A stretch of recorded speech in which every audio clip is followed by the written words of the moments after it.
Good afternoon, keepers of the cash. Gary B, the casual comic guy here, and joining me, as happens quite a bit with these Savage Saturdays, and I have a grand time doing it and hosting it, is my good buddy Torsten. Torsten, how you doing today, sir? Doing well. Was very much looking forward to this.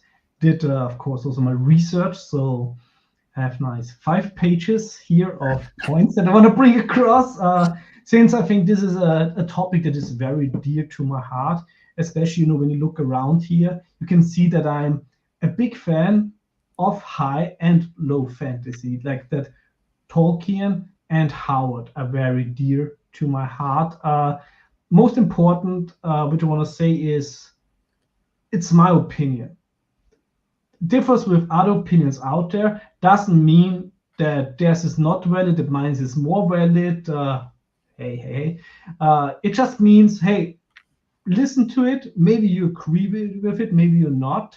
And it's also very much a comparison between Tolkien's Lord of the Rings and Howard's Conan stories. Right, yeah. So I made the right thumbnail. Yeah, exactly, because both of them, in my opinion, are basically the blueprint for both of these terminologies, high fantasy and low fantasy. Well, and I want to bring up too, like as you start to speak, that this is something that a lot of people don't realize, that the sword and sorcery genre has many subgenres, much like horror, right? When you got slasher, you got supernatural. Sometimes it gets very specific, like regional, like Southern Gothic horror, or or Korean horror. So sword and sorcery kind of gets the same way. Exactly. And for me personally, I'm a big fan of low fantasy. Mm-hmm. I do like some high fantasy, but mostly I'm a low fantasy person, with the personal quest being like the thing I like the most about it, and spending time with the character. But I think sword and sorcery, unlike horror, people don't think about it being split into genres. And I know when you and I first met, a couple of, like, what, 2019? So not 4, 5, 6 years ago now. We've known what is time? What is time? Right? Isn't that crazy? We've known each other 6 years now. Mm-hmm. And you said low and high fantasy, and that was really the first I'd ever thought about them in 2 different genres, and split, and then it got me thinking. So I think we've needed to have this conversation for a while. Of course, we got the high fantasy authors like George R.R. Martin, R.A. Salvatore, J.R. Tolkien, Robert Jordan. And George R. Martin, he has also, especially in this earlier work, a lot of low fantasy tropes in there, which I think came actually back to bite him. But it's a whole different story. He will never finish it. He wrote himself into a corner on which he can't come out of within his own established world. Right. Well, and I just want to mention that's not gonna happen.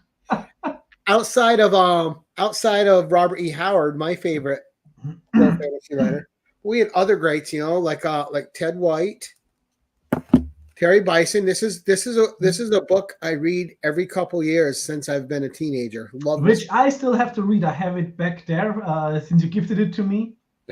Edwin L. Arnold. And you can't beat in low fantasy, high fantasy, for certain time periods, you can't beat the painted covers.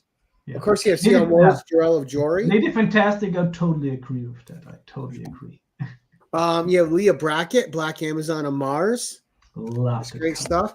And you had another barbarian, Kothar the Barbarian, from Gardner Fox. Then you even have Chuck Dixon bringing the genre back recently, doing some Conan novels, some short fiction. But I mean, that's short. And I'm not going to talk about the difference. I'm actually going to turn this over to you. And you are gonna. How are you starting out with the differences, the similarities? I'm gonna let you. First, I think I want to talk just a little blah blah in the beginning. Right. Then, of course, I want to talk about the 3 main differences. Then about some of the similarities. Then one example from the 12th century literature, which actually that this thing technically could be applied to the 12th century either. Then I want to talk about like something that started in low fantasy and evolved into high fantasy. And then at the end, I want to talk about one of my favorite recent books, which is a perfect blend between high fantasy and low fantasy tropes.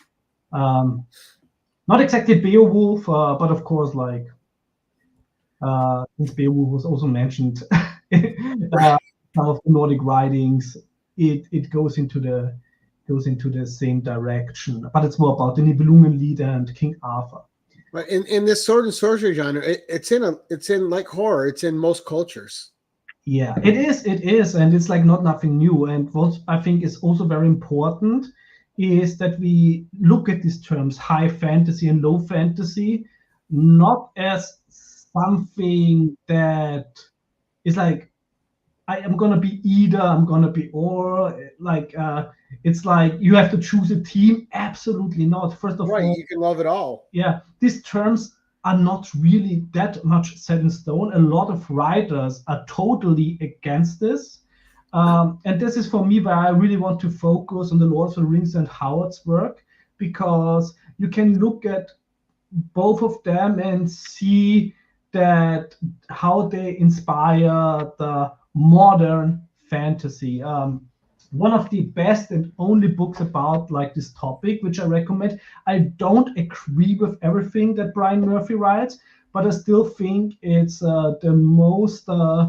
It's the most we have on this topic.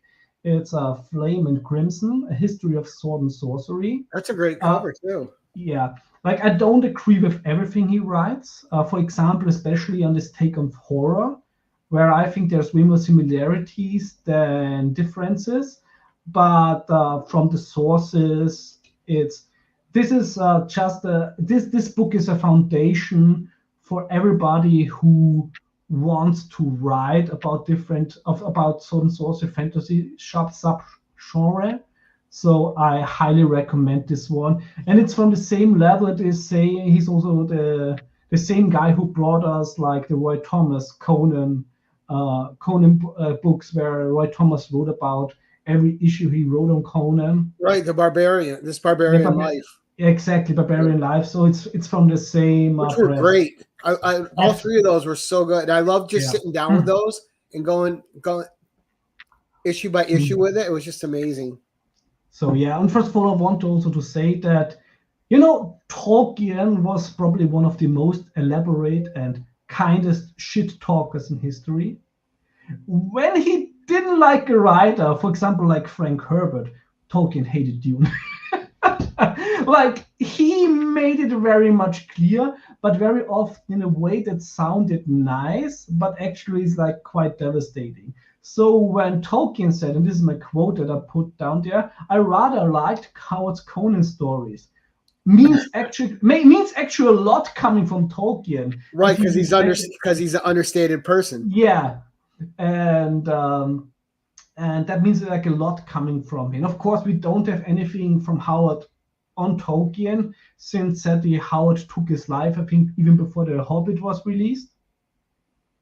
But also both very much, they got the inspiration from the same historic sources, which of course you can see a lot about, especially the Nordic and Germanic mythology that is in both genres. But let's start first with like the main differences of low and high fantasy. It's from Tolkien and from Howard. So the first point I want to make is like world and magic. On the low fantasy part, you have like a grounded, a brutal and more realistic world. Like Howard's stories feel more like being set in different historic eras than Tolkien's. And Tolkien has like a deeply magical world. So basically, magic runs through everything. Right. Then, of course, in low fantasy is sorcery is rare, dangerous, and mostly dark. Like, sorcery takes a toll. There's a price to pay for weaving a magic spell. Yeah, that's part of the thing I like about low fantasy with the magic. There's always a price to be paid whenever you mess with magic, good or bad. Even the people that practice good magic are wiped out by it because it extracts from them. And of course, like in Tolkien, there is like evil magic. I'll come to that later. But magic is very integral in the world and also in shaping the whole narrative. And so I would even say, like with the low and high fantasy, like sometimes they're about this epic journey or about a personal journey, but you also have that genre where it's the MacGuffin genre, right? Where it's just based on an object of one thing, rather it's a magical properties or not. Yeah, for example, like that. Then, of course, in low fantasy, we have like a focus on the physical world, and the supernatural elements are like limited.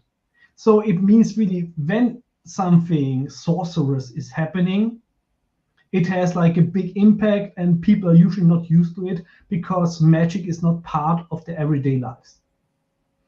While of course in a high fantasy, we have like an epic scale, rich mythology, lore, and history. And the last thing for the world and magic is, of course, like in low fantasy, we have like a gritty, morally gray setting. Then there's no clear distinction between good and evil. And in Tolkien, high fantasy, we have like clear moral boundaries between good and evil. And for example, this is also, in low fantasy, we have sorcery. Sorcery is just like wild. It takes a prize. And in high fantasy, you have like a clear distinction between wizardry and sorcery. So that sorcery is something, of course, like evil forces, like Sauron, like Gothmog, etc., will weave like a Balrog, and wizardry, of course, something that Gandalf would do.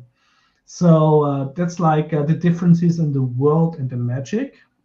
Now, with the magic too, though, like in some of these stories, right? Like magic is generational, especially with like families in high fantasy, where the magic is handed from practice from one generation to another.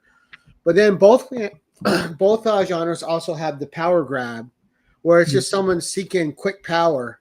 Yeah. Through magic. For example, like what Lady Fantastic says, when you see the hobbits, like to watch the elves that are leaving Middle Earth, it's not something very interesting, because this is also why Tolkien never wanted to write a sequel to The Lord of the Rings, because he would say it would be like rather boring, because it would be basically turned into something very mundane and profane with the evil being defeated. He didn't want to have like another Sauron come back, etc. Now, and I know everyone's always big on Game of Thrones, but I didn't really see that as fitting into the sword and sorcery genre at all. It's Game of Thrones. It's kind of its own thing. It's like, it has elements of both. But also the thing you have to see the world through of George R. R. Martin, that it was more like a political thing. It's political, and the other thing is he wanted to write something to destroy it. Hey, Sean. So he really wanted to. Basically, it was a war declaration on the tropes of fantasy. But actually, I don't really want to talk about the Game of Thrones. No, let's not. No, it just popped into my head because it does with that, and I'm just like, it doesn't. I just wanted people to know that it's not really something that fits into this genre, in my opinion. Yeah, George R. R. Martin is a good writer, but he should stay out of fantasy, in my opinion. But it's, of course, it's my opinion. But yeah. Then the other thing, next thing, is the differences in character traits. Of course, you have Conan as someone that you could describe more of an anti-hero. He's driven by survival and personal gain. Also a little bit of wanderlust. Then, of course, in high fantasy, like heroes like Frodo, Aragorn, or Gandalf are motivated by higher ideals, such as honor, friendship, and sacrifice.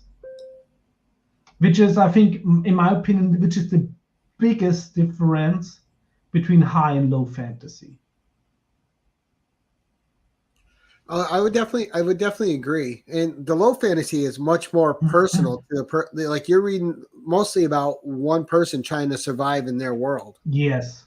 And like with Tolkien, like with Lord of the Rings, you just see the decimation it takes on like this whole group of hobbits and how they're left at the end of the journey, and everyone's changed, nobody's the same. Exactly. This is also something that comes up in 2 points. Oh, okay, sorry. Course, yeah. Then of course, like the next point for character traits is like characters in low fantasy are pragmatic, relying more on raw strength, instinct, and also a bit of cunning.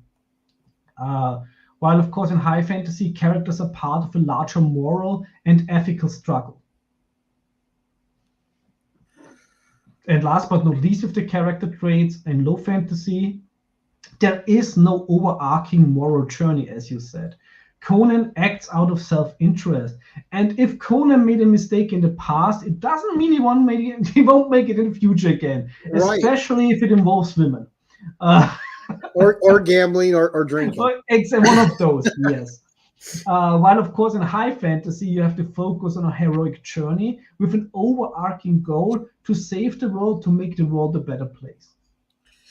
And now too in the low fantasy, your hero, although they're acting out of self-preservation most of the time, a lot of times they are getting in things by trying to help people, but it always turns into self-preservation, usually during the story. Yeah. But they do have a moral code usually that they're following.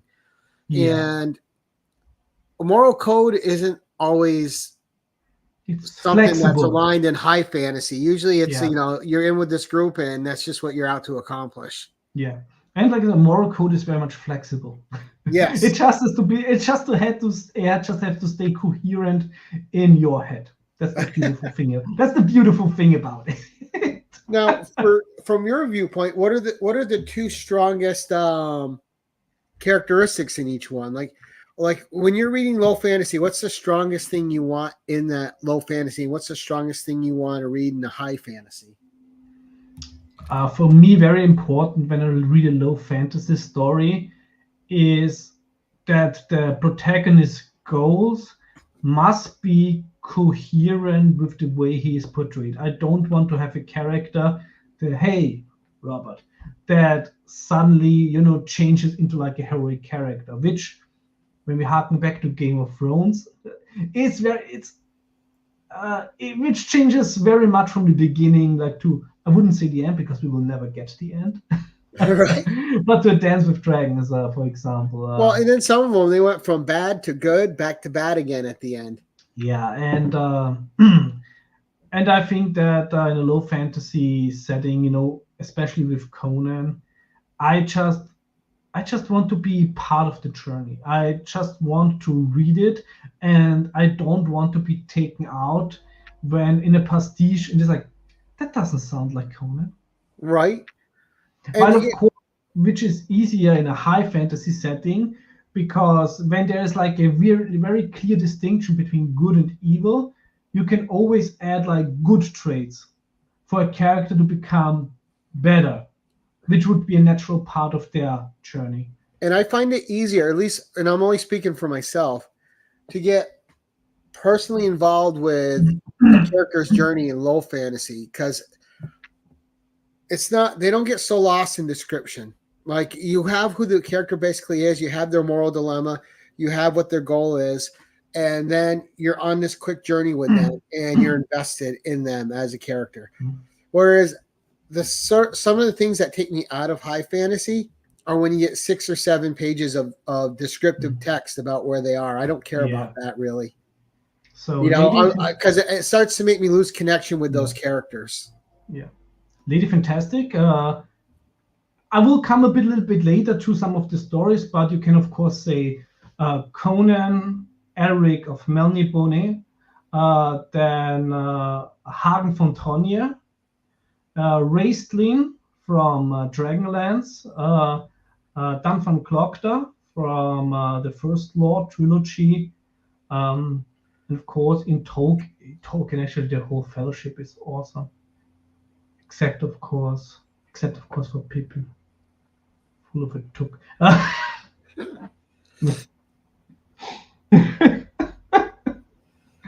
there's like a multitude of characters, and of course Red Sonja, like I basically just like I can just grab in there and just name drop and would miss out so many others that are alive. Now you're mostly when you say Red Sonja, you're mostly talking about Red Sonja Rogatine, right? The Yes, Howard story where she's of course. where she's not a sword and sorcery. Kicking Ottoman. It's still sword and sorcery. Yeah, but on the edge. Yeah. But then come to the third point of the differences, which is in the themes and the story structure. So in low fantasy, we have more an episodic structure, focusing on individual adventures, which of course comes with the publishing of pulps back in the day. That Howard wrote like short pulps, and this is something that was basically like rooted in the distribution model. But of course, on the other hand, with Tolkien just having all the time and all the pages that he can write about it, you have like a very cohesive epic story arc with a clear end goal, which of course is destroying the ring. Right. And there's no clear end goal in Conan's life. Right. Now, the thing is, though, is that even though it's low fantasy and there's no actual end goal, there's hints of what his future portends to be in throughout his adventures. Yeah, but it's not like oh, I'm going to reach. But he's not thinking about it actively. He's just he's not actively pursuing it. Yeah. Then, of course, like in low fantasy, you have themes of violence, survival, and power structures. While in the Lord of the Rings high fantasy, you have a focus on universal battle between good and evil, which of course comes back to Howard's interest, and of course also to Tolkien's Lord of the Rings. Everything was very deeply based into the Catholic religion. Like in Catholic Christianity, I don't think it is possible to interpret the Lord of the Rings without taking a look on Catholicism. I mean, the Silmarillion basically is the Bible. Like. Now, how do you rate Howard's story Almeric among things? Because I think that is an often overlooked. Just a moment, I have one last point. I'm jumping ahead on you, huh? Yeah. And last but not least, like in low fantasy, you have like a very pessimistic view on humanity, like with little concern, and every action of Conan is with little concern of any global consequence. Like Conan doesn't give a fuck if he beheads a mayor or a judge, if like how this would take toll on the city. But on the other hand, in Tolkien, you have like a complex, interconnected storyline that involves the fate of the entire world. Right, yeah, and Tolkien, Frodo can't stub his toe and not make the journey. Yeah. Whereas in Conan's world, if he died at the next battle, the world wouldn't even know about it. Yeah, exactly. So basically, like with Conan dying, the world would not change. With Frodo dying, or even with Gollum getting killed, it would change everything. Conan would not be like, Gollum will play his part. It's like, that thing is following us and we're gonna fucking kill it.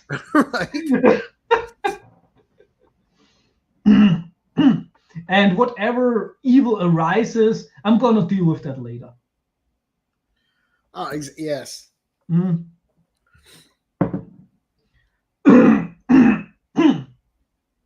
So these are like the main differences between like high and low fantasy. Yeah, I was being quiet. I'm trying not to jump ahead on you again. Yeah. Because every time Rick jumped up, you're like, it's coming. I'm like, oh shit. Yeah, it's coming. Yeah, okay, let's get over it and we can discuss. So let's get to the similarities. And I think, when I was thinking about the similarities, I actually discovered that this is the reason why I love both of these forms of fantasy. First of all, I studied history. I love history. I didn't start to get any job in it. Let's be sure. Like I'm working in a completely different field than what I studied. So it was basically just out of personal interest that I picked this field, which is like similarities both take part in an ancient mythical world. You have both Conan and Lord of the Rings set in a prehistoric world, basically. Conan's Cymbrian Age and Tolkien's Middle-earth are shaped by ancient civilizations and forgotten powers. And this is something I absolutely love about both worlds. You know, you can see it or you can read it, you know, when Conan takes a journey and, you know, there's like ruins of old cities, old temple ruins. And then, of course, you have in the Lord of the Rings, when they all, you know, like when they discover like ruins of, you know, Gondor, etc. And or the mines for the dwarves. The mines and more dwarves, of course, of Moria, you know, which was a high culture and which has been taken over like by an evil force, being corrupt. But I'm coming to the corrupted part later. So this is something that immediately draws me to a fantasy world that I feel it's a lived-in world, and there is so much to discover. You know, Conan Exiles, the video game, has a fucking shit storyline. There's not really any roleplay element really in there. The only reason why I played it because it was so fun. You know, taking a journey and stumbling on an ancient temple, like in cult, etc. Right. Yeah, so this is a fantastic film. The same thing, you know, when it engages the imagination. Yeah, the same thing when Lord of the Rings Online came out back in the day, and I played it religiously. Like I came home from school and played Lord of the Rings Online. The same thing there, you know, going into the grave of Nargothrond and also like discovering everything there. I just love exploration and I love discovery. And fantasy, first and foremost, must always be set in a world that is worth exploring. Doesn't matter if it's low fantasy or high fantasy. Well, and that's now with you mentioning that's what I love about the genres, right? I want to be taken away to a world that I'm discovering these places with the hero or heroes. And every time you get to someplace new, you're looking for that sense of the unknown, that sense of adventure. And there's something, and the sense of the unknown to me is such a strong element in these stories, right? Along with the sense of horror, the sense of peril, but it's also just pure escapism from what you're experiencing every day in your life. It refreshes your mind to be in a setting like this. I just had a discussion a while ago where I said like the thing that bothers me most today is the lack of white spots on the map to discover. And I don't know about you, Torsten. One of the things I nerd out the most about, and one of the things that really drew me into Conan at first too, and Cull, is when you open those first books and you have a map of the world. Yes. The maps of the world. I don't know why I love it. I love it's called map. It's called map porn, and it's a thing. Yeah, I love maps. Like going, all right, Conan's in this city. I'm like, ooh, and I look at the map and I see where he is in his world. Yes, and the other thing, of course, is then especially like with Howard, where it's like, oh, okay, which actually historic city this is based on, which then makes and then you get in a whole research in a whole research frenzy. Then the other thing, which is like a simpler similarity, but it also is, I think, still important to mention, is like heroic combat. It doesn't matter if it's like Conan or Aragorn or any other character in Tolkien. Both engage in physical battles against threats that are bigger than themselves, which of course is very much rooted also into the basis of storytelling. Nobody wants to witness the hero just mowing through weak enemies and just then it feels like bullying. No, like when you fight something, it must be like a greater. It must be a greater threat than you are. which is what drew us to the Greek stories of old. Yeah. You know? I mean, that's why I like reading about Odysseus. He wasn't the best. He wasn't. Yeah. Everyone's like, oh, Odysseus was a hero. I'm like, nah, he was pretty. If you read, every time you read that story, the Odyssey, he's actually a shit human being, but you're rooting for him. He's not actually a great dude.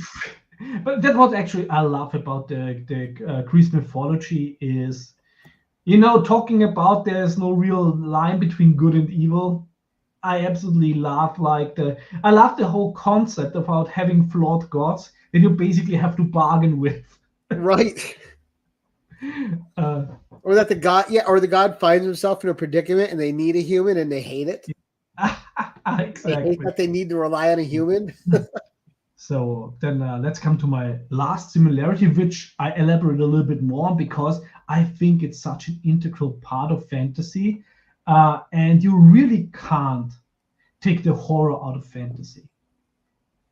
So these are now the similarities in horror. So as well in low fantasy as in high fantasy, you have encounters with ancient supernatural beings. For example, with Conan, he faces primal ancient entities like demons, sorcerers, and monstrous creatures. In The Lord of the Rings, of course, the characters are confronted with ancient evils like the Nazgul, like Sauron or Shelob. So you have your monsters, which also is a lot of physical horror, because as well in Conan, you have grotesque creatures that are even just, as Howard says himself, just plain subhuman tribes. His words, not mine. Or of course you have very similar in Lord of the Rings. You have corrupted creatures, like goblins, orcs, and the Uruk-hai, which of course are also bred and corrupted for a reason. Or even Gollum, who Smeagol corrupted. Exactly. So I think there's a big similarity. Then both have most definitely the fear of the unknown. Like Conan faces dark magic, otherworldly forces beyond comprehension. And in Lord of the Rings, you have also ancient powers, like the Nazgul, or you have also the Balrogs, which have also a very mysterious nature and also have a basically unlimited-ish lifespan. Right. And I like too that with these monsters comes one of the things I really like best about this storytelling.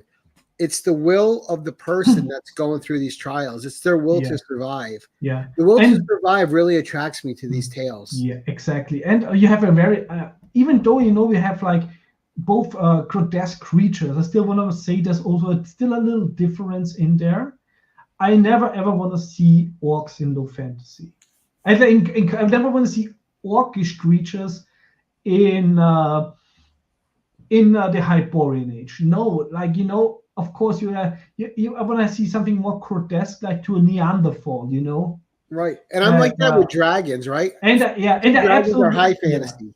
You can have a lindworm, you can have a lizard-esque, a giant lizard in low fantasy. Yes. But not a magical dragon. And this is something I really want to criticize, especially Dynamite on the covers, when they have in the last Red Sonja run, when you have these orcs and goblins that are fighting Red Sonja on the covers, no. Yeah, it's not a Tolkien story. Yeah. She doesn't live in a Tolkien world. Exactly. Then of course, then you have the atmosphere and mood, which is very similar in horror. Conan, a dark, oppressive environments. You have cursed lands. You have haunted ruins, and there's always a heightened tension in there. Well, of course, in Lord of the Rings, you also have suspenseful locations. Everything that is corrupted. The mines of Moria, the Death Marshes, or when you're in Mordor. When basically the evil takes over land. And you can see it within everything living in there. And they both have things. Both genres have things that are guarded by magic. And then, of course, you have eldritch and cosmic horror, which of course in Howard, because he has a direct inspiration and a direct knowledge of knowing H.P. Lovecraft, there are heavy Lovecraftian elements in there. But the thing is, when you read Tolkien, I probably I don't know if Tolkien read Lovecraft or even cared, etc. But the corrupting influence of the One Ring very much could be described as something Lovecraftian. Yeah, and not only that, just whoever viewed it was drawn to it for the wrong. Exactly. It had an influence on everyone. Yeah, and and then I also really want to mention, all the similarities and differences, like I said at the beginning, are just comparing Robert E. Howard's Conan stories and Tolkien's Lord of the Rings. Of course, when you take other books that either present themselves as high fantasy or low fantasy, you can see that there are like some changes to it, but these both, like Tolkien and Howard, are the blueprints of modern fantasy, which is actually so funny when I thought about it, that when I take like two of my different legends and tales, which basically were, I wouldn't say completed, but I would say were really put out there as stories in the 12th century. But of course, like their roots go back hundreds of years. I think even like with King Arthur to the 6th or 5th century, etc. Like, of course, with the Nibelungen, it goes also like back to the Edda and to other Germanic mythologies and to the Völkerwanderung after the fall of the Roman Empire, of the Western Roman Empire. That you have, when you take the Nibelungenlied, which basically later became the ground foundation of the mythos of the German people, that this is actually very much a it could be like one of the earliest low fantasy stories if we put modern terms on it, while the Arthurian legend, which is of course very British, of course it also harkens back, to some other French tales, since the whole Grail thing transcends like all of Europe, also in storytelling back in the day, which of course like I'm very much simplifying here. You could like write tombs about like the whole Grail journey and medieval fantasy, right, so to say, like there, which of course is like where the Arthurian legend could be very much an early example for high fantasy. And I think King Arthur is a gateway into this for a lot of people when you're young. That's one of the accessible ones you learn about in school. Exactly. For example, when you take the Nibelungenlied and you have like a realistic world with limited magical elements, and then you have like a focus on human conflicts and personal interests, and the heroes are very much ambiguous, and the morality is very low, which especially is like with Siegfried and Hagen von Tronje, where people still discussing when Hagen killed Siegfried, was he in the right, was he not in the right? In 2 weeks, we're getting a new German movie about that topic, based on the work of a German fantasy author, Wolfgang Holbein, where he wrote the whole Nibelungenlied from the viewpoint of Hagen von Tronje. While on the Artus saga, you have like, it's very much influenced by magic and mythology, even though magic is also like slowly leaving the world. And you have a clear moral division between good and evil, and you have heroes with a higher and noble purpose. What is also so interesting, because I think it also, since it was written in the 12th century, both stories deal very much with the introduction of pagan history within a Christian Europe. So basically, within the storytelling of the 12th century fantasy stories, those are very much like attempts of having like of still being able to use the pagan history while being Christianized. which basically I think my professor for medieval history said it so well. When you have medieval Europe and you put it like in a gift basket, you have Christianity on the gift basket, but you have paganism in the gift basket. Yeah, so but I think this was like a very interesting to see like these differences in storytelling go very far back, like hundreds of years before Howard and Tolkien. And I think it's also very important to say that these are all levels that we force upon something. And we should not forget, we should not say, when you sit down and you write a story, don't say, I can't use this trope because it's high fantasy.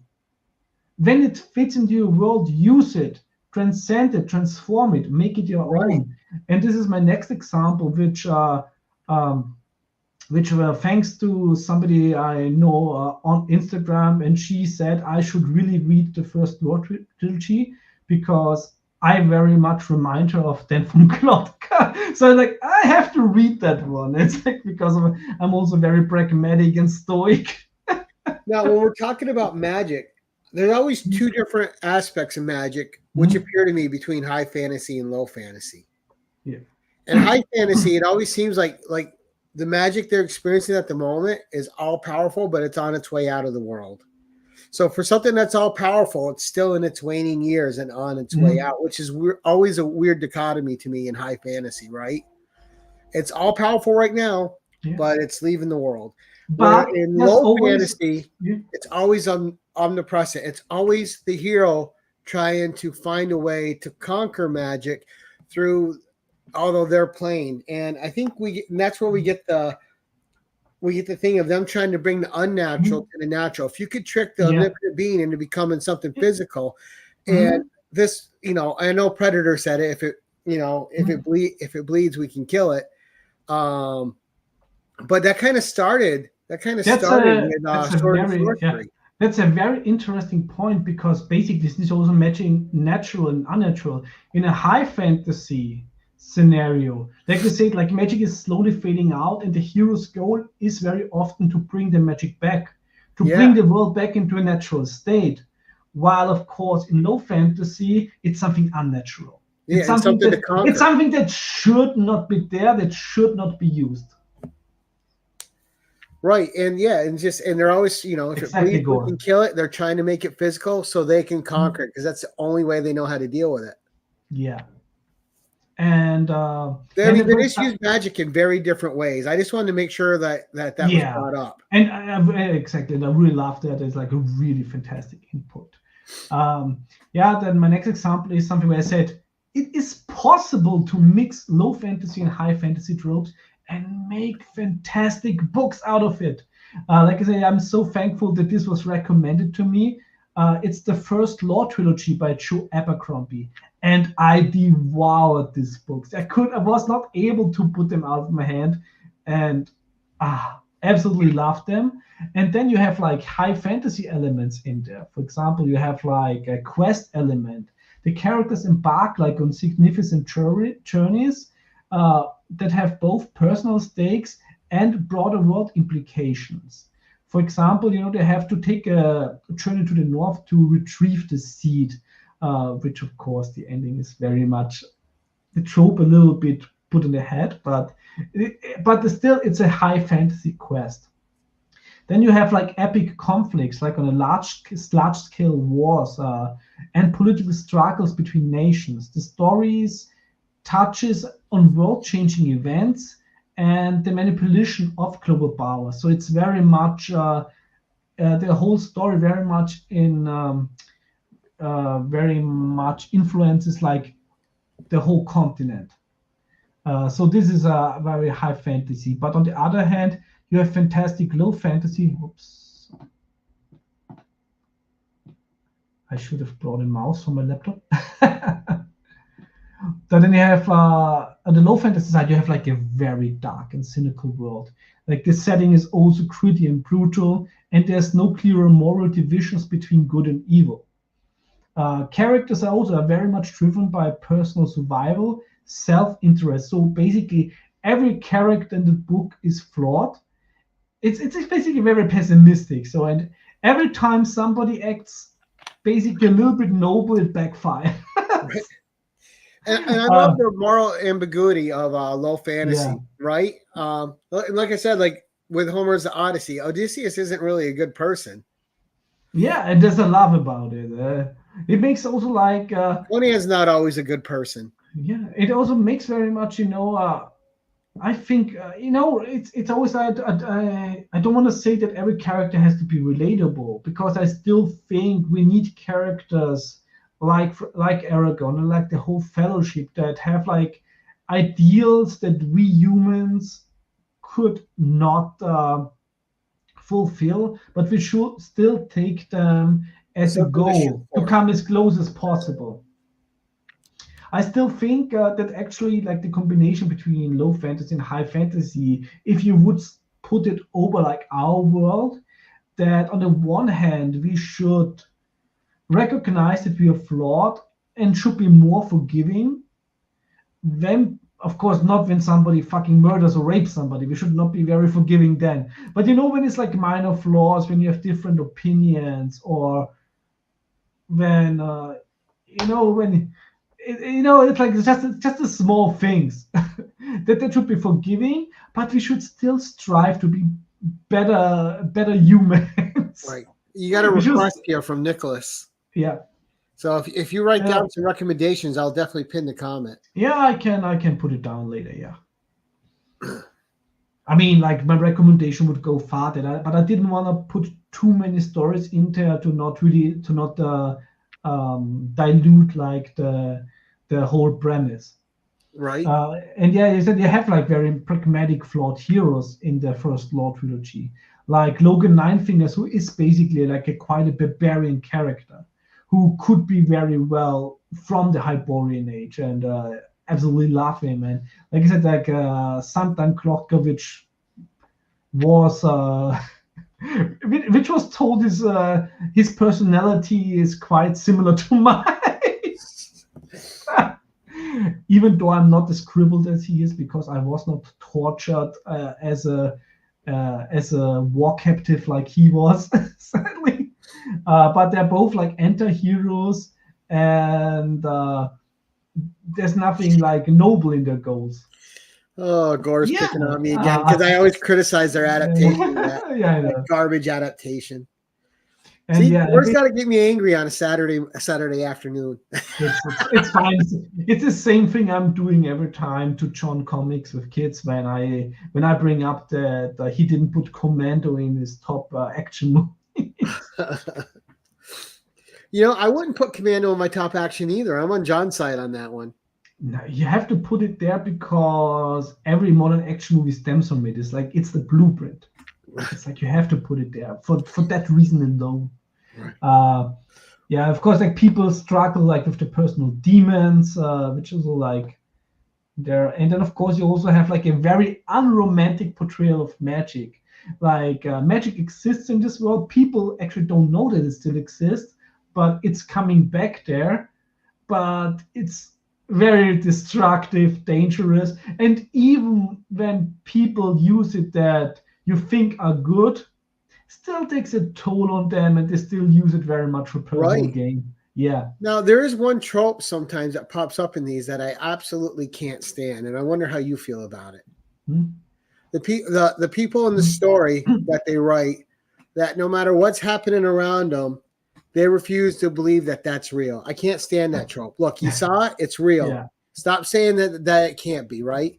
It's just the same trope that bugs me in horror. Oh, it can't really be a werewolf. Dude, it just clawed your best friend to pieces. Of course it's a werewolf. Yeah. That's actually where one scene I absolutely love in From Dusk Till Dawn, where basically they have like the discussion with vampires are real or not. Like we see what is out there, and when they're loading up with when they have their priest, and they say, right, it's think about it. It's like, if this shit exists, then also the good shit might exist. So exactly. So make this water holy so we can use it as a weapon. So this is like something I like when it's basically, let's face it. Now, from Dusk to Dawn, though, and we're going to do a little aside here for one moment. Best introduction of a character ever when Salma Hayek comes out. Quentin Tarantino took a paycheck to just lick her feet. Salma coming out like that was it. It was a different movie from that point. Yeah, most definitely. Welcome to slavery. And now you can also say, thanks, I have been married. Right? Yeah. But yeah, then I think this is already my, page 5 from 5.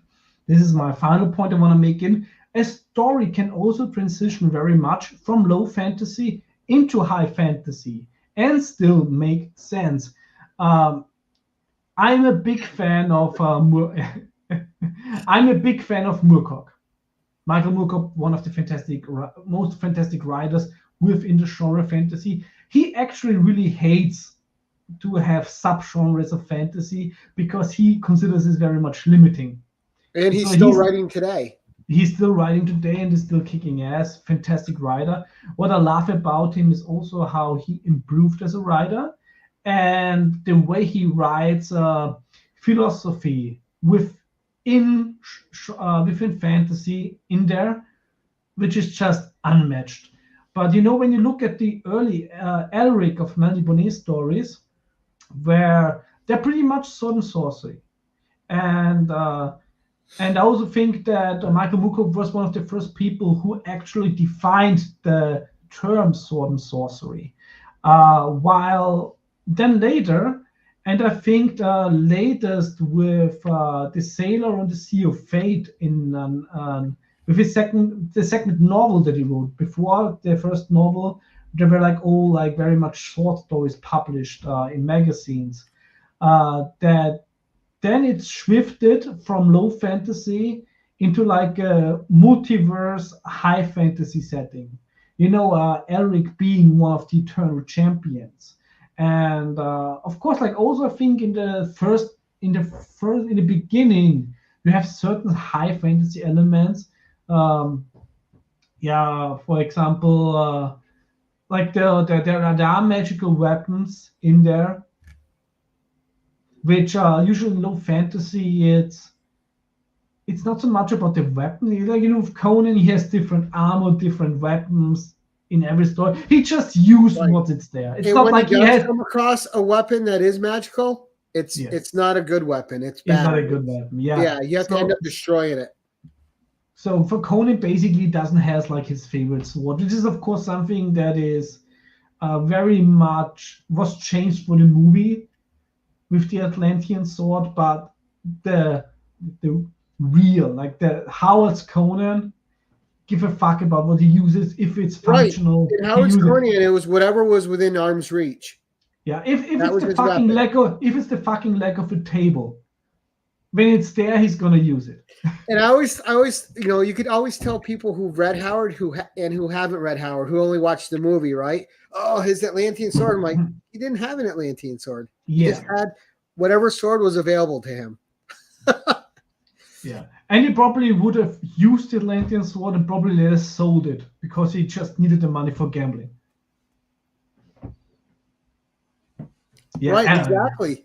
Or for drink, or to fill his belly. Nicholas, absolutely. I just reread the Elric stories because they really brought out this wonderful, nice edition where every Elric story was in chronological order, which I very much appreciate. But on the other hand, this was also when I realized when I was reading all these stories in a chronological order, where I suddenly realized it's there's actually a huge difference between the portrayal of fantasy tropes between the stuff he wrote earlier and the stuff he wrote later. So actually, I would personally recommend reading it the way he wrote it, because then it's a smoother transition. or you read a story and then take a break and then you read the next one. But when I was reading it, like, because they're so fantastic, you also don't really want to put the book out of your hand. But you totally notice that even though he revised some of the stuff and he made changes so everything makes sense in the bigger picture, but it's like really interesting also like how like a writer can change the world like over time. But I also think he changed it for the better because it's way richer, and actually they loved this. Yeah, he developed this because in the beginning we had like it was also very dark, cynical, which then also like Elric was very much driven like also by like personal goals. Also like about you have like intrigues, of course, like Ruth very much love. It was also for the love of a woman. Now, as an Elric fan, what did you think when he first came? When you first saw that they put that weird hat on him in Conan 13 and 14, or 14 and 15?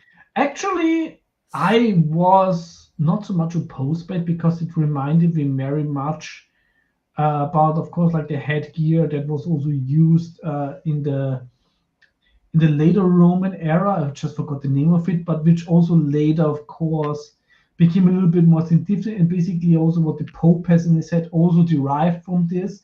So this was like a head style. So actually, it was also like the Persian god that was later adopted into Roman mythology, like Mithras, also had such a head. And since I'm very much aware of, since I love the Roman Empire, and I'm also very much aware like of the history of the design. Right. For me, it was like something very familiar. So I was not like, I didn't look at it and was like, eh. But of course, when it you didn't see like bother me either because it just made him strikingly different from Conan. Yeah, but when you see like the elaborate helmet forms, from especially from Wellens covers are so fucking beautiful. Now I also, and of course, I mean, great comic adaptations of Elric too back then. A lot of them written by Thomas. Yeah, and also of course a lot of them written like in cooperation or are written by Moorcock himself. Yes, and the art in them is gorgeous. Yeah, and they're canon. Also, everything that Moorcock wrote should be also canon within Elric's timeline. And I wanted to bring up one point that we haven't really talked about. Is timeline. High fantasy is very strict on timeline and how things were. In low fantasy, you can skip around in a hero's timeline, which Howard always did. Actually, we talked about it in the beginning when I said like that episodic storytelling of low fantasy with the coherent end goal storytelling from high fantasy. That's true. So we did mention that, but this is also something I really love about low fantasy because, and this is also what I think made Conan such a fantastic character for comics. Since, if there would be like, I mean, there has been a Hobbit comic book, but if there would be like a very long Lord of the Rings comic book, which would be awesome, but it would be probably a graphic novel. It would not be something, I'm going to pick up issue number 18 and read it. While, of course, with Conan, since it's like an episodic storytelling, you can, let's pick up like just one of these issues and I can read it and have like a story that may lead into something bigger, but it gives me like a story in this issue. Yeah, you get a complete little tale. Except, for example, I think this is also it's something that I didn't want to include because it's I still think, especially with Dungeons and Dragons, that it takes from all kind of fantasy and makes it its own thing. But like I said before, one of my favorite characters is Raistlin from Dragonlance. So when I was a teenager, I absolutely loved reading Dragonlance. And there are Dragonlance comics. They're like a lot of Dungeons and Dragons comics, but they never took off. I mean, it even goes back, DC Comics published Dungeons and Dragons comics, but they never took as much off as Conan. And I think it's like in the storytelling, because with Dragonlance it's the same. You just can't pick an issue out and read it. You have to read the whole thing. And this is also, I think, why it's still very. I have like all the Dragonlance comics, the original ones, which also were adapted by Roy Thomas into comic form naturally. Right. But I think this is also why they're so hard to come by, because everybody wants the paperbacks, because it's just a format that it's better to paperbacks, while Conan, single issue, fantastic. Now, Sean, that Torsten and I did a episode a few weeks ago about. Well, I did one of top 5. I'm sorry, you were on that one. I did it on top 5 IPs I'd like to see over. I don't remember that. Oh, no, but Thundar the Barbarian was the one I picked the most. I would love to see Titan Comics get the rights to Thundar and start putting some comics out of him. I think Thunder ran here for.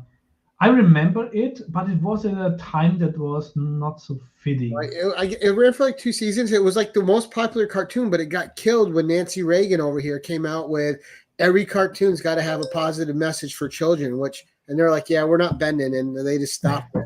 It's like, oh, by the way, screw your creative freedom. This is what you're going to put in everything you write. You don't have freedom of choice in what you create anymore.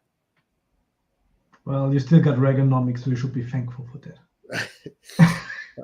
that. No, but great discussions, dude. That was this is a topic I'd wanted you to talk about forever, just because I know that you've put the time and the thought and the effort into it.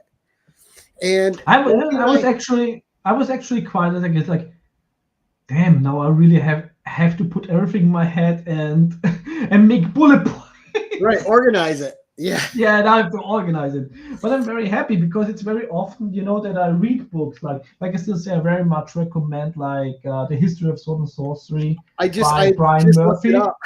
Yeah, but it's still, when you read something, it's like, he put so much fantastic work in. I don't agree with everything, which is completely fine, because let's just say, it is such an effort, and I think this is something, when you like Sword and Sorcery, you can take this, and then from the snowball effect, you can find new stories that you never have read. Because he also writes about, of course, Karl Wagner. Torsten, check the private chat a second. Private chat. Yeah. Did he at least send some nudes there? No, not yet. I have to take a few pictures. Yeah. I can. Okay. Yeah. Good luck finding a Karl Edward Wagner pastiche Conan paperback for a good price out there. But yeah. So now I can also take a look at the chat. Now I don't have to look on my laptop anymore. So are there any questions in the chat?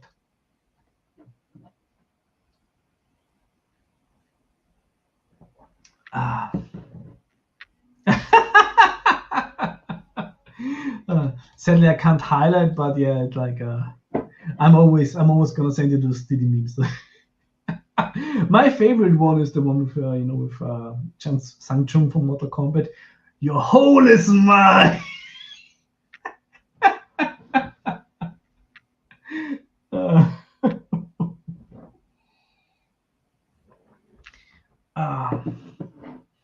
But yeah, anybody has some other recommendation about fantasy stories in there? What do you like? Is there anything that I mentioned anybody would disagree with? Because like I said very much in the beginning, this is like my viewpoint. It's not like I carved all these rules in stone and now you all have to follow them. Even though I'm German, you don't automatically have to follow everything I say.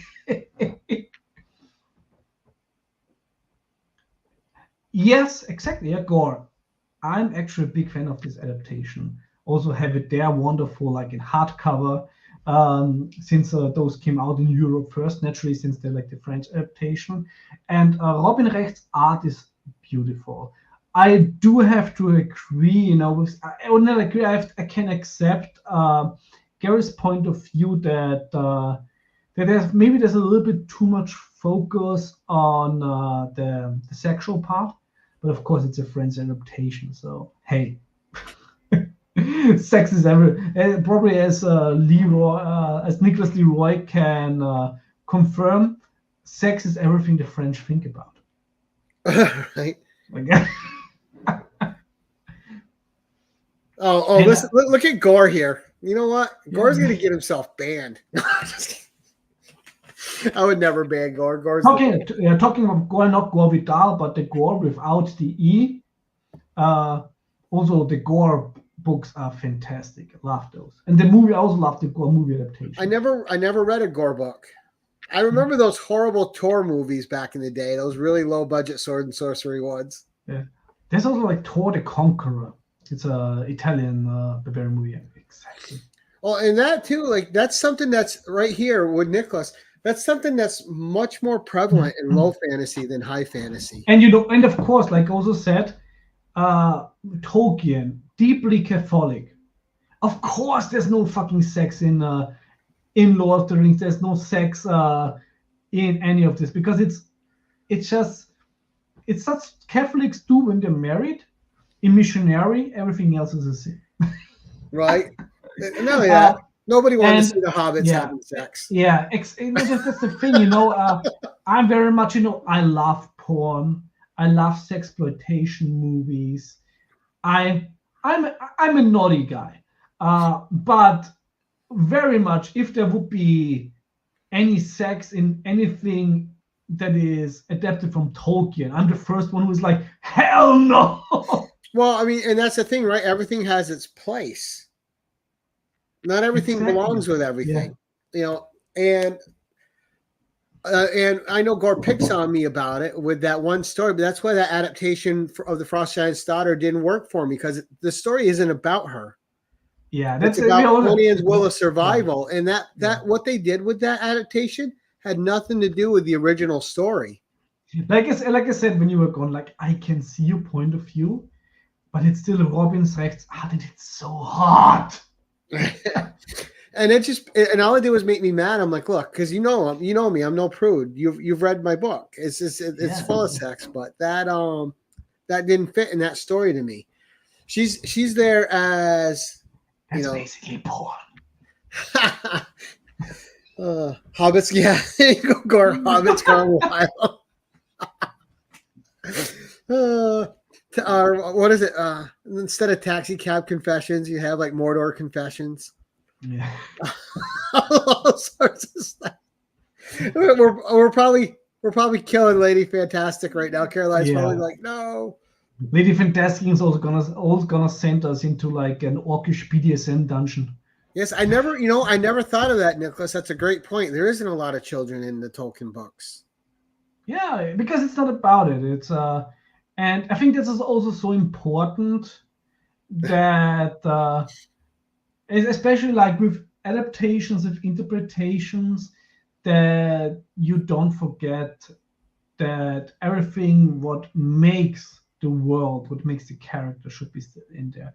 Of course, can change a lot and can still be awesome, like the Conan the Barbarian movie. But of course, I still think that the world that Milius portrayed is pretty much the Hyperborean age, an aspect of it that is very relatable, even though, of course, Conan is like vastly different, but also there's core motivations of Conan are like still there, like, the survival.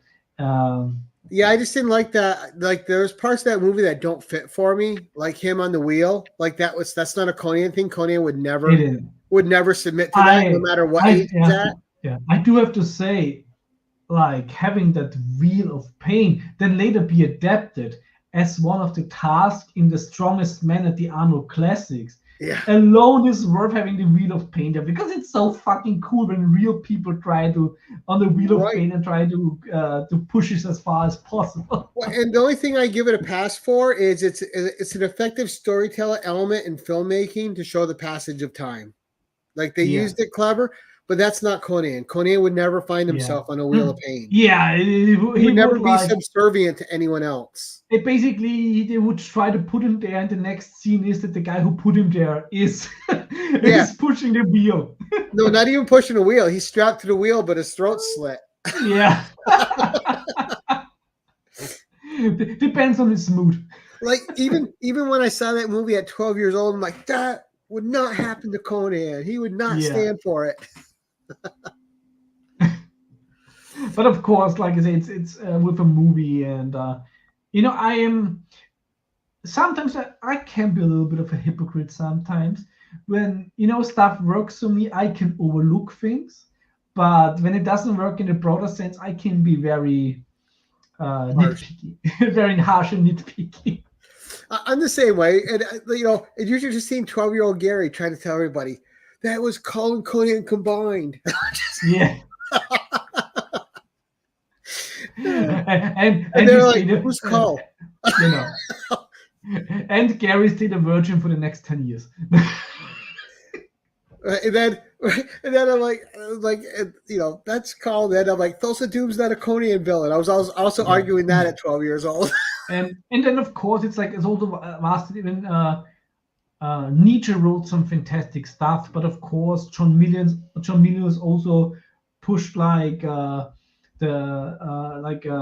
Nietzsche's nihilism a lot in there. So he very much made it his own. It still beats the first story draft by Stone. Now, Gore, I will disagree with this, because if the Wheel of Pain turned everybody into Arnold Schwarzenegger, there would have been a bunch of people on that wheel, and they all would have been big, strong Conan warriors. No, it's like he's one. Everybody else was just faded out. Right. But yeah, that's pretty much, of course, the message of the movie that the will is the most powerful thing. Flesh is weak, metal can break, it gets brittle, but the human willpower is the biggest force out there. And one of the things I did like best about that movie was him discovering that sword in that cave. Yeah, and there's another whole fantastic topic, Nicholas. I was even thinking, should I mention movies? But I think, I wasn't ready to like this. I just didn't wanted to have it very much contained. But the way that Peplum movies actually inspired Conan the Barbarian, and then on the other hand, of course, Conan the Barbarian being successful, brought Italy, Italian Barbarian movie, which was basically were done with the knowledge of doing all the peplums 20 years before. And a lot of those Italian movies I couldn't see when I was a kid because they just weren't available here. Now, as I got older and you had streaming apps come out, I was able to watch some of them, like Conquest and stuff like that on Tubi. Yeah, and Pop, I totally agree. I love the Carl movie. However, you can totally see it was an afterthought because they couldn't do Conan the Conqueror without Right, they just threw that together. Yeah. And for example, I also just got this book. But Sean, Tia Carrera will always be a strong point of that movie for me. Akivasha. I also just received this book from the Kickstarter, the Cinematic History of Barbarians from Conan to He-Man. I very much appreciate the work he put in there, but I disagree with a lot of stuff in there. And I think the biggest problem I have with it is that it was marketed to a niche audience, but when I read it, it feels like it's been for a mass. It was written for a mass audience. And of course, I basically know I think I'm within 10 the 10 most knowledgeable people about barbarian movies in this world. So I didn't find new things in there. There's one that I read too called Barbarians in Hollywood, but it's just pretty much straightforward. This film came out this year in a small synopsis. Yeah, that doesn't add anything to the genre. That was just basically, that book was one of these typical, I'm just gonna rewrite everything that's on Wikipedia and publish a book on Amazon. Yeah, and publish a book on Amazon. At least he tries to get deeper, but the art is amazing in there, of course. You have high quality pictures, but what I think really lacks is a strong introduction. Like I don't like his description of the barbarian tropes. It feels very shallow. And everyone out there, I just want to apologize. I keep getting up. I have a sick kid I'm taking care of, so I'm helping him here and there. Gotta put it on the wheel of pain, and then if he makes it, he makes it. If not, he's actually good when he's sick. He's not a complainer. He just, Yeah. When I'm sick, I'm like an elephant. I basically go into a room and either come out alive or I'm dead. Yeah, when I'm sick is the only time I actually get enough sleep. I hope you didn't poison him. Huh? Right. I need some sleep now. Like, here, take your tea. Right. Put a few drops. Well, and that's another thing too, like potions in fantasy, right? Yeah. A lot of potions. And of course, if also like with potions, I think with potions, it's also sword and sorcery. Is actually a good potion, or are they also like potions, elixirs, all that stuff? I know, but I just think, is there a good potion in Cowards, or is also everything just poison? Well, I think a potion always leads to something negative. It's like magic. You can use it for a good purpose, but it always has a price. And this is what I love about it, and that's also when what I really like in the portrayal of magic is when it has its price. I also think that DC was the strongest of Vertigo with John Constantine when they really portrayed like that magic takes a toll. I mean, basically, if Constantine, like everybody tries to help him, dies anyway. Right.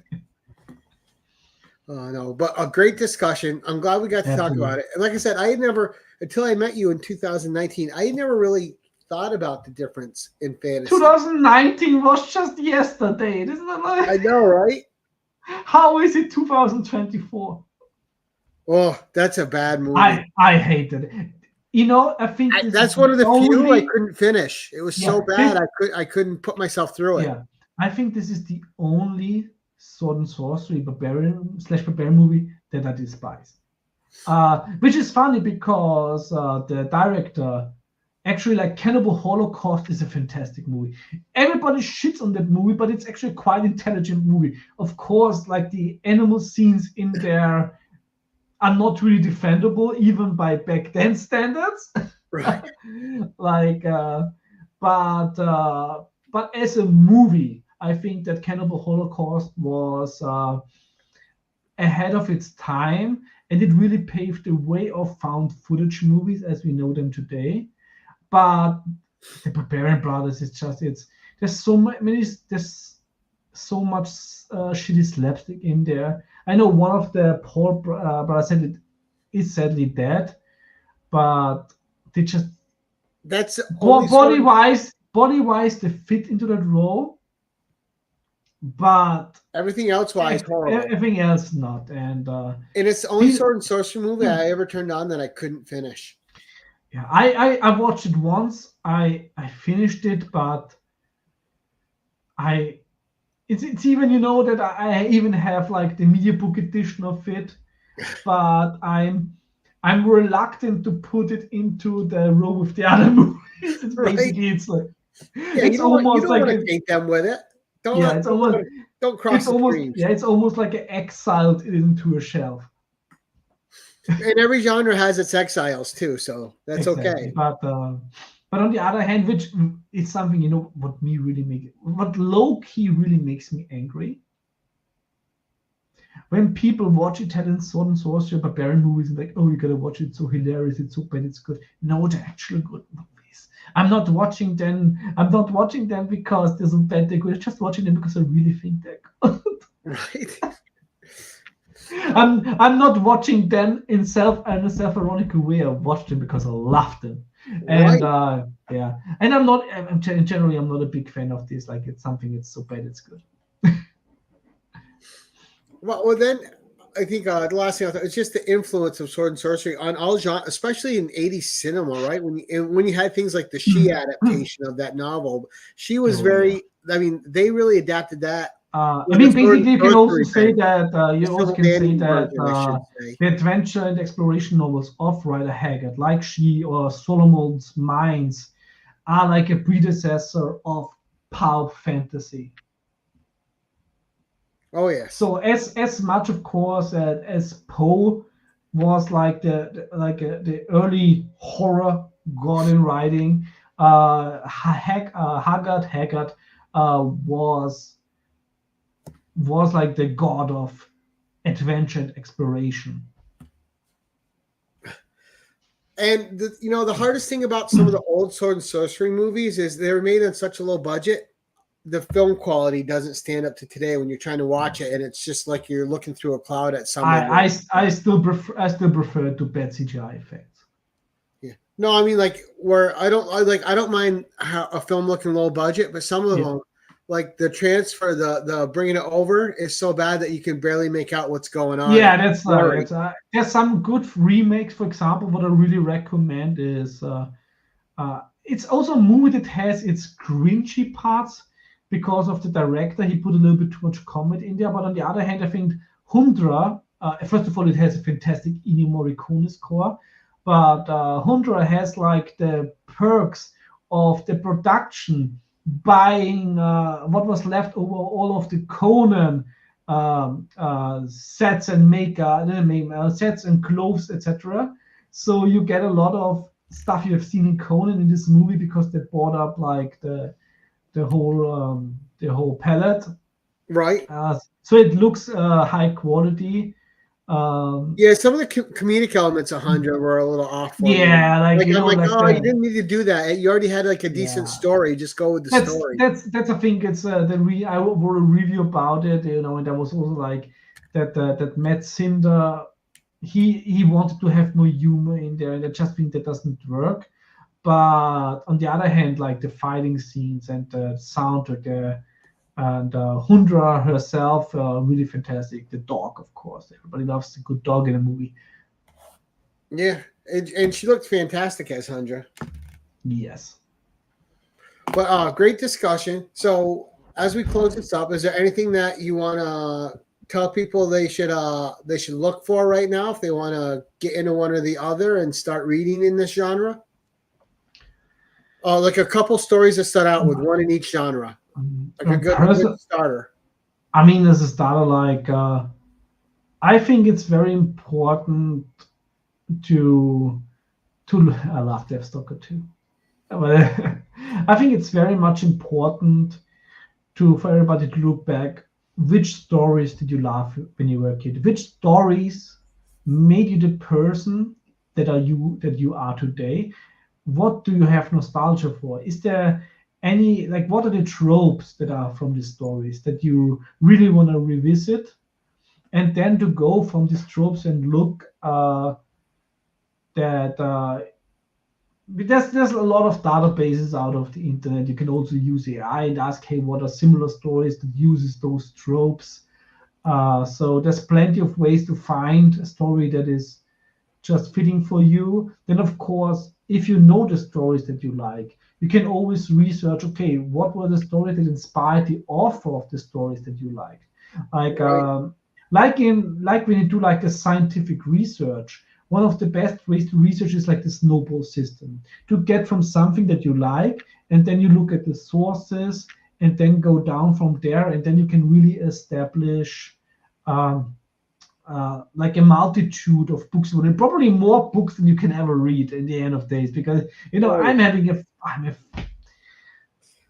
for me, I would just recommend Conan stories, but the two I would recommend for me, if you're getting into low fantasy, Queen of the Black Coast, because you get a lot of different aspects of Conan in that story. Yeah. You get him in love with someone, you get him to a degree subverting himself for them, but also when it really matters, he's him and he doesn't back down. And also, I think on really underrated one is People of the Black Circle. Oh, that's a fantastic one, and so good. And of course, if you like Western and you love a good frontier story, of course, Black River. which is in general a fantastic thing, and I always mention it. When you take like when you take a good spaghetti western. Yes. Every good Italo spaghetti western could be adapted into a fantastic sword and sorcery story. Like those are so similar. And that story has a lot in it too. Different aspects of Conan with the fortress, the out in the wild. The Picts are like you have like the siege of the Picts, which basically is very much. And I think this is also one of the reasons why wrongfully a lot of people in comics, especially at Marvel side, when they did the stories, that depicted like the Picts as Native Americans, which of course in the Hyborian Age are not Native Americans. No. But of course the story that was set in was an allegory for the American frontier. Or the Aryan Age would call they weren't either. Yeah, but I know, but like I said, the story they were like the Picts were stand-ins for Native Americans, but within the Hyborian Age, they're Picts. They are like Celtic. Correct. So so you get very often a wrong understanding from what is an allegory and what is actually depicted within the pages. Yeah, and again, that story too, also big on his determination, his will of survival. Yes, and also which actually is very, very interesting. When you watch like the first Riddick movie, when they have like to escape, it's the same with Conan. Hey, who comes with me? Like, there's only one speed. There's my speed, and actually, it's very similar actually with Riddick in the first movie. Yeah, only that, of course, Howell is a better rider than anybody. Garbage. Okay, I know, like it's yeah, it's Vin Diesel. I'm not a fan of the Riddick films. When I watched them first, I'm also that old. I've seen them in the cinema. But it's actually a whole different discussion. But what bothered me most is that the broke one of the tropes that we mentioned before. You have to face a threat that is created in yourself. But really, there was no threat in any Riddick movie that was created in himself. He killed people with fucking mugs. Like. Yeah, and I mean, the reason I was going to see that one was Claudia Black. Yeah, she's a great genre actress. Yeah. Otto's saying that he really hopes. Yeah, Bran McMorn would be great. Yeah, I think it would be a perfect place as a backup story in a Severed Sword of Conan. I really think that Severed Sword of Conan should be ongoing, and we should gonna do that, with Sean. I think the problem that they're running into those two, like I think they'll do them. The reason I think they haven't is I think they're really big on not just adapting things like every other company that's had Howard titles has done. They want to put their own storytelling elements in while being faithful to them. Mm-hmm. Oh, thank you so much, Senacrom. And guys, go check out his channel. He has a new Conan channel, and he's got some great. He's actually got some weird fantasy books that. Then send me the link to his channel later. Like I'm sadly not as active as YouTube as I was. Actually, I'm mostly on YouTube when I'm a guest on a show.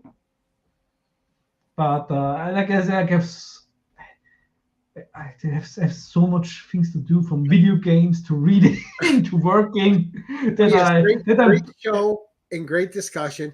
I don't know when him and I will make Torsten and I got to talk and see what our next show will be together and what the topic. Yeah, you can always just hit me like some topic, and I can work something out. And like I love being on here. It's always fun, and I just read Battle of the Blackstone issue 2. You're gonna like it. I should get it next week.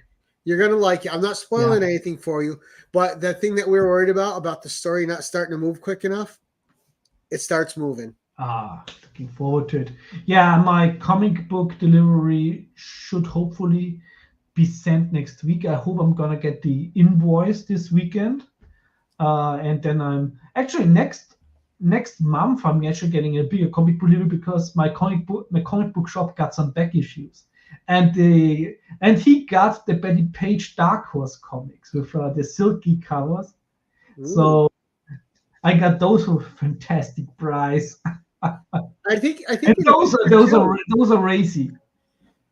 I think in the future too is you and I should probably like read some classic Conans like from Marvel, the Marvel years, and maybe pick like an issue, like a standalone issue, and do some reviews on it. Give our viewpoint. Exactly. Yeah, that's a good idea. And also, what I would also like is to make like maybe like artists. Yeah.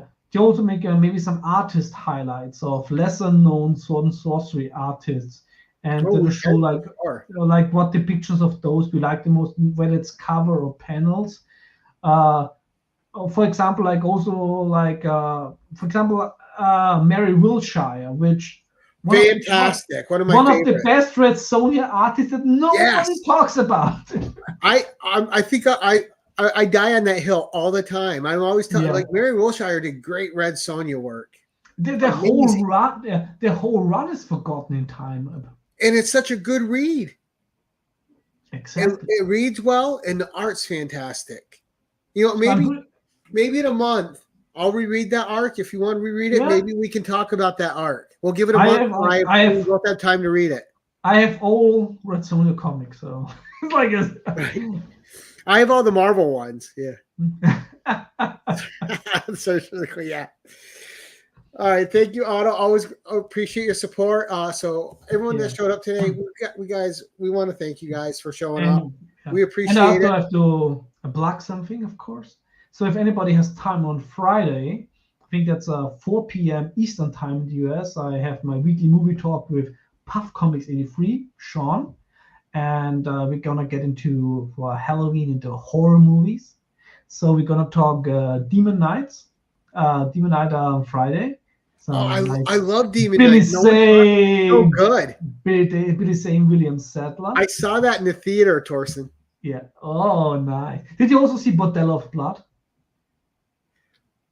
Yes, I did. I saw that in the theater too. Nice. I love the Crypt Keeper. Was So I'm looking forward to that. I was disappointed they didn't come out with more of them. Sadly. But Bordello of Blood, basically. Friday at 4 p.m. Eastern time, I think, Sean. Correct me, Sean, if I'm wrong. No, that's real time, yeah. Which is, of course, 10 p.m. my time here in Austria. Otherwise known as fantasy time. Yeah. What is time? What is time? Right. It's a today when I said that we've known each other since 2019, and it struck me that it's been 6 years now. Like it feels like yesterday. Yeah, Gary, you still have a new channel. You barely started. I know, right? I feel like it. Yeah. And then I looked at I put out 3,000 videos. I'm like, how'd I do that?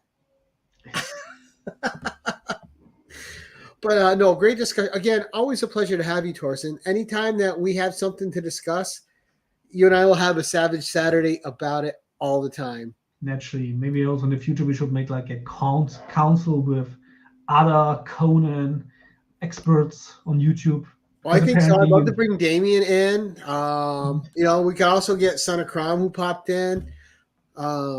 Maybe we can get Stygian Dogs in. Just, of course, it goes without saying, Sean, who's always welcome on the channel at any point in time. But yeah, we definitely have to do that. It just we could all just come on one day and just discuss our favorite stories for an hour and a half. Hour and a half. All right. The stories that shaped our love of the genre. 24-hour slice. Right. But I think that would be a fun stream. The stories that shaped our love for the genre.